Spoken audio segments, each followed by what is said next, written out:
From censored files to clear evidence, this is Redacted Realms. The human brain and the hidden power behind it.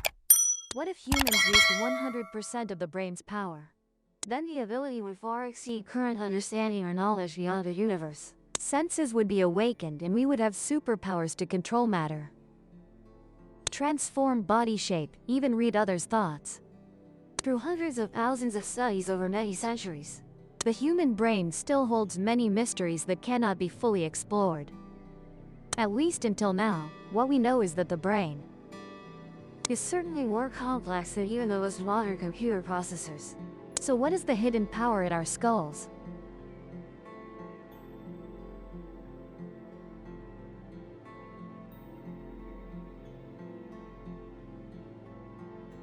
In Seattle, Washington State, human brain researchers discovered that infant brains are extremely sharp, able to distinguish all 800 languages, communication sounds, and learn any language they are exposed to.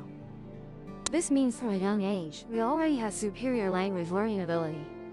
In the study of sound reception in the brains of 11-month-old infants, from families speaking one language, English, and families speaking two languages, English and Spanish, showed that children raised in one or two language families have important differences. At 11 months old, just before most children begin to speak their first words, the brains of children from English-only families process English sounds well, and the brains of children from bilingual families process both English and Spanish sounds well. Thus, it can be seen that infant brains are like a sponge, absorbing all knowledge from the surrounding environment. Infant brains are much larger than adult brains.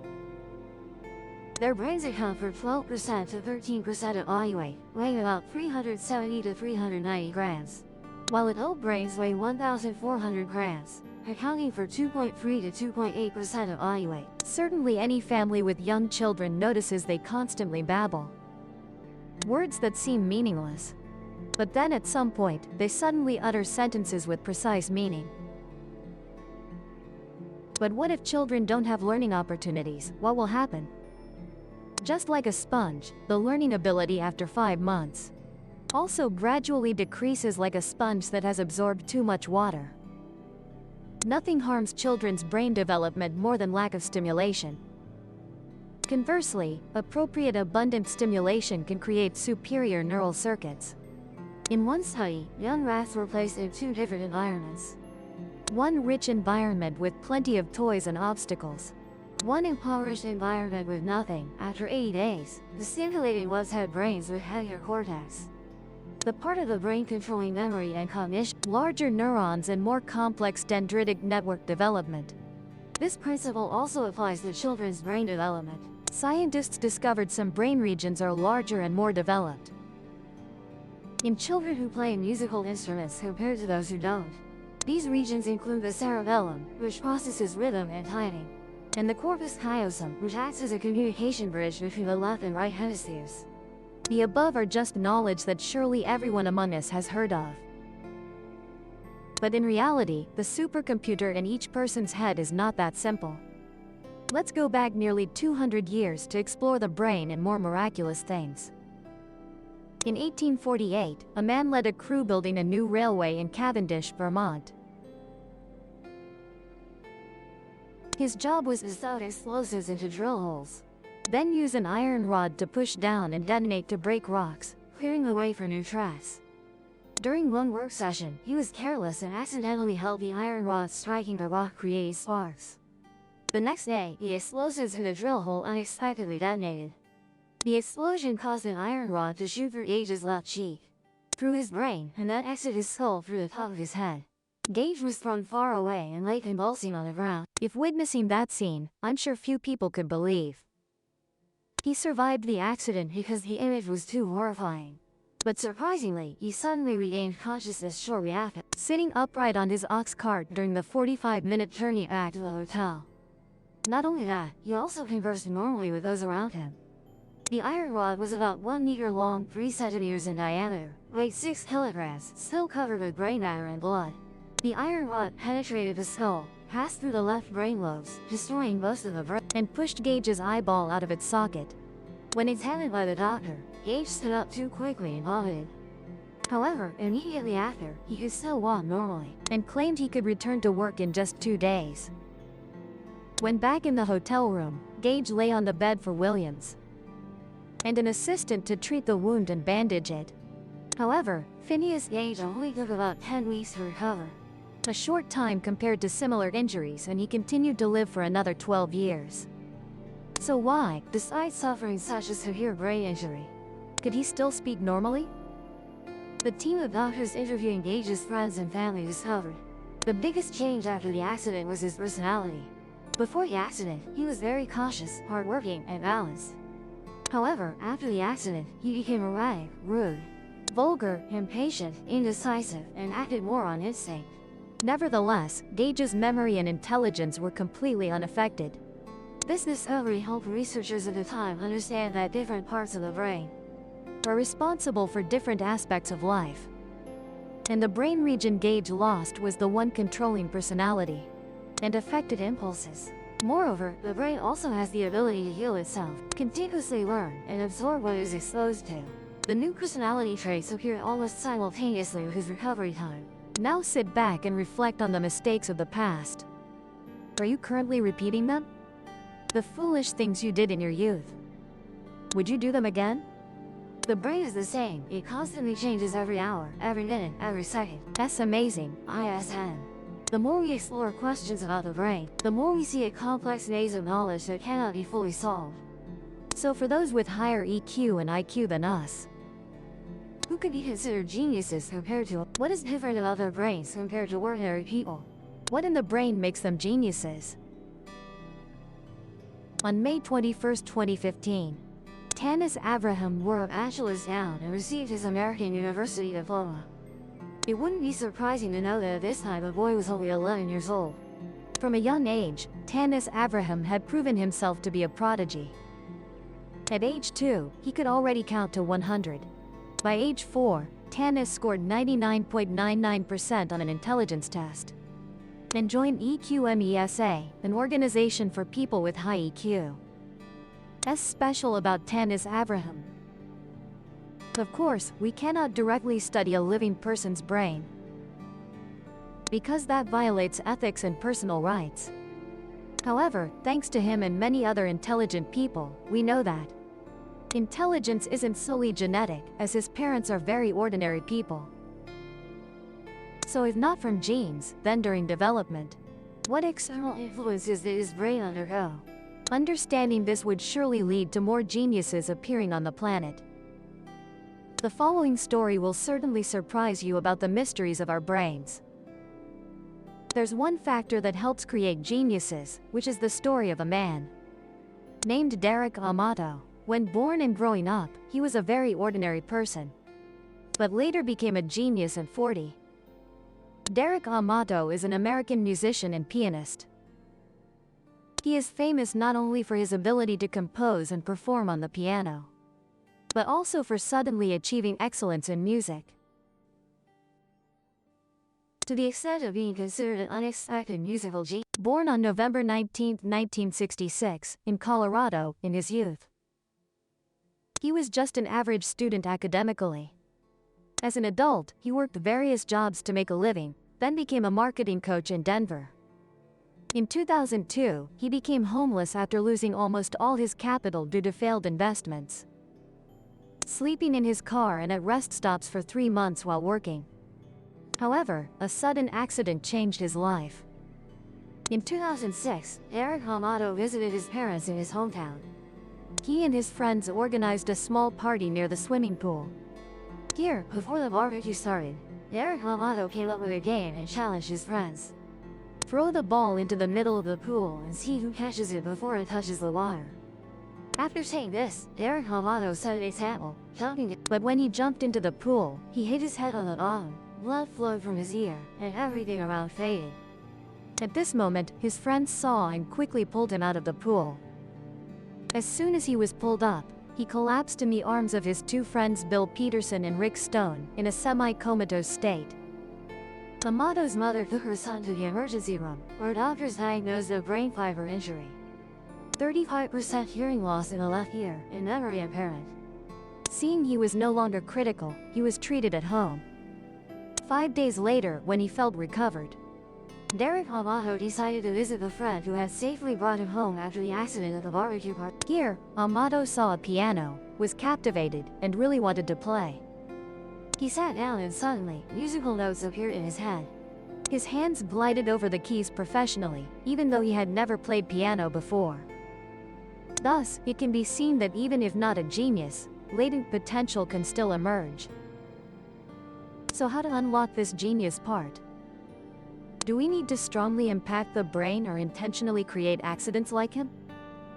If we can understand the mechanism of genius emergence, we could surely create sages.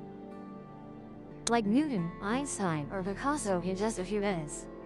Just imagine, humanity could develop and the world would have unimaginable things.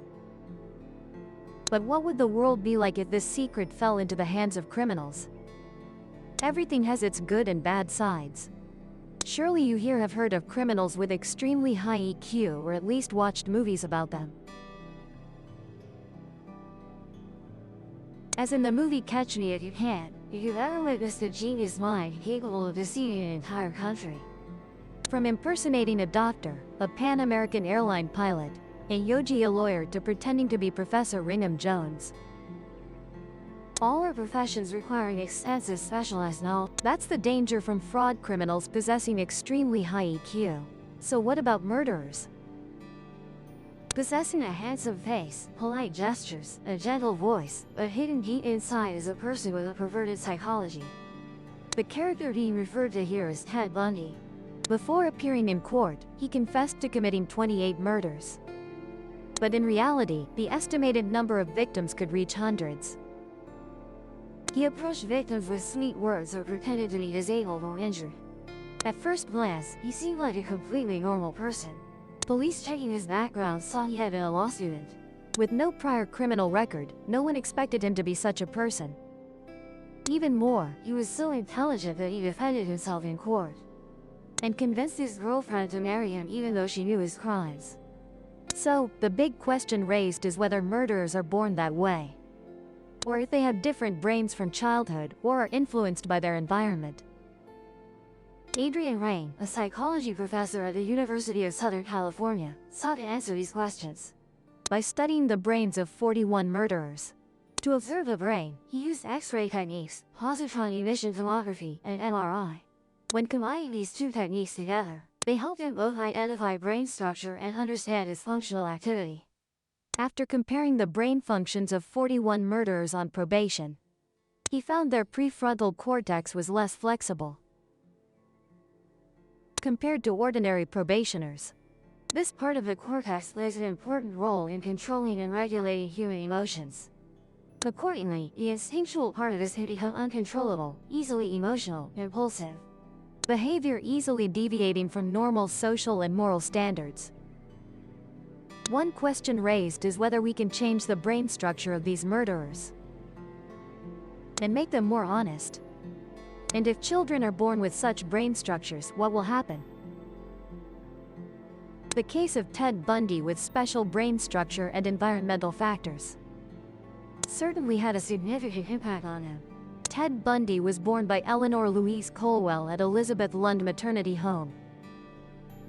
Ted Bundy's birth certificate is said to record his father as a salesman, who was an Air Force soldier named Lloyd Marshall. However, many reports confirm Bundy's biological father was recorded as unknown. For the first 3 years of his life, Bundy lived in Philadelphia with his maternal grandparents Samuel and Eleanor Colwell, who raised him as their own to avoid social stigma. But in 1987, Bundy described to his lawyer that Samuel Colwell was a dictatorial, arrogant person. Conservative, discriminating against colored people, Italians, Catholics, and even Jews, beating his wife and even the dog in the house, even hanging the neighbor's cat by his tail. He even threw Julia, Louise's sister, down the stairs just because she overslept. Witnessing these things became the seeds forming his personality as it is today. It can be seen that we can completely rest assured that through education and living environment, we can somewhat change children's behavior. From the beginning of the video until now, you can be seen that the human brain truly has many amazing aspects. But there's one brain ability that even we find hard to understand when hearing about it, which is clairvoyance. According to mystical science researchers, clairvoyance is one of the abilities that appear after humans open their third eye, also called the heavenly eye. According to ancient texts, the heavenly eye is actually the pineal gland located in the human brain. They recognize the similarity between the pineal gland and the eye, which contains composed of rod and cone photoreceptor cells, identical to the human eye. Even more, it also has an optic nerve bundle connecting to the visual cortex. This was also demonstrated in a 1919 report by Frederick Finney and Luther Fitzgibbon. The gap in the skull of the tuatara is a third eye that responds to light. It is similar to the pineal gland, which secretes internal hormones inside the human skull. The human pineal gland is blocked from direct light, but similar to the tuatara's third eye, shows increased production of the hormone melatonin at night. In May 2006, an American program host named Stephen William disappeared without a trace. Security personnel along with many police officers searched for 2 weeks, but despite all the professional expertise of many people combined with intensive search efforts, they still had no trace whatsoever. When everything had reached a dead end, they had to seek help from Angela Thompson-Smith, a woman believed to have special abilities, able to see things from a distance, the clairvoyant ability mentioned above. She saw water all around her, a vast ocean, as if the victim was lying deep under the sea. Thanks to what Mrs. Smith described, the police found an anonymous beach at Catalina. And of course it was Stephen William. Not only that, Mrs. Smith also provided information about the murderer, things related to William's death. And everything was exactly as she predicted. Why could someone who had never even met the victim, never witnessed the incident directly, see everything so clearly? Indeed, these are not the only people who possess that ability. During World War II, Nazi Germany also established a specialized department called a remote viewing agency aimed at controlling the enemy's mind from a distance. And not to be outdone, Washington didn't want to fall behind in a psychic arms race. Also launched a force of intelligence officers with special talents called Stargate. Established in 1978 at the Fox News base in Maryland, USA. Starting with a small group of 20 members led by Major General Obed Sotboven. And this brought quite astonishing effectiveness to the country's intelligence. The first target of the project was a secret Soviet scientific research center, located in the Republic of Zakatskistan that the CIA codenamed URTF-3. Price, a person believed to have special abilities after being provided with information about the geographical coordinates of this location, found a giant bridge system. Miraculously, every detail of this system when later analyzed by the CIA was completely accurate. And that initial success of Price opened the era of psychic spies. The CIA's OTS office agreed to spend heavily with a total of $750,000 for the Stargate project. In 1976, the CIA asked the Stargate program to help find a Soviet aircraft that crashed in a wilderness area in Africa. After all other search efforts, including satellite imagery, as well as full mobilization of forces had failed, psychic Rosemary Smith, a member of the organization later, identified the aircraft's location within a few miles radius. The research team was then sent to this area and found the aircraft. Continuing in 1979, Joseph Mark Monago, after deep meditation, sketched a low-grade building, windowless with lingering sulfur smoke rising along with additional images of piles of metal machine parts being melted. Soon after, China's nuclear complex at Latent, which was little known, was discovered exactly as described by this clairvoyant. With these successes, over a total of 20 years, the U.S. Department of Defense spent up to $20 million on Stargate.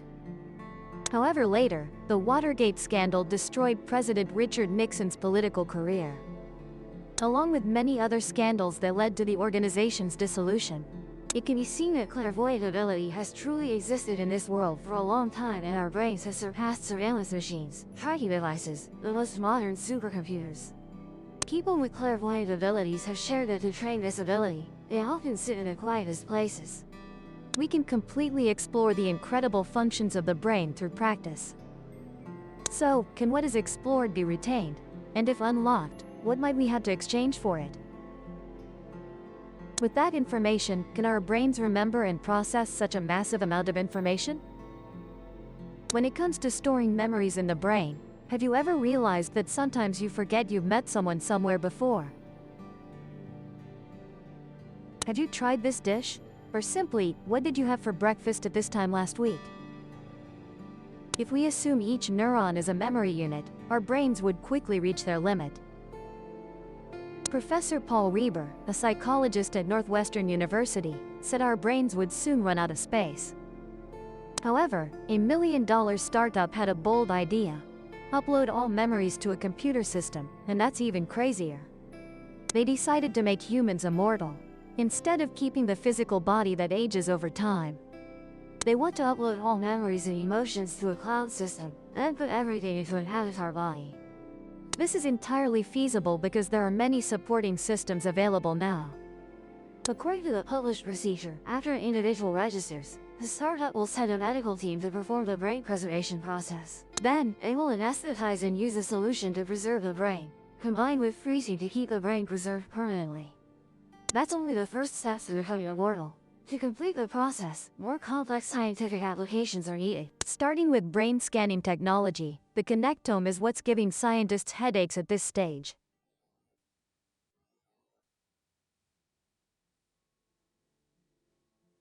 The connectome is the map of all neurons, axons, dendrites, and connections throughout the brain. Building that map is currently a major challenge in neuroscience, as we've only mapped the connectome of the simplest animals. For example, the roundworm has only over 300 neurons. Compared to the 100 billion neurons in humans, it's just a drop in the ocean. Not to mention the branches and connections amounting to over 100 trillion points. Brain scanning technology like MRI still isn't sufficient to map the brain. There are more advanced brain scanning methods, but they're too dangerous and could affect parts of the brain. Brain scanning technology for living humans being researched today is very promising, using electrodes with thousands of recording points.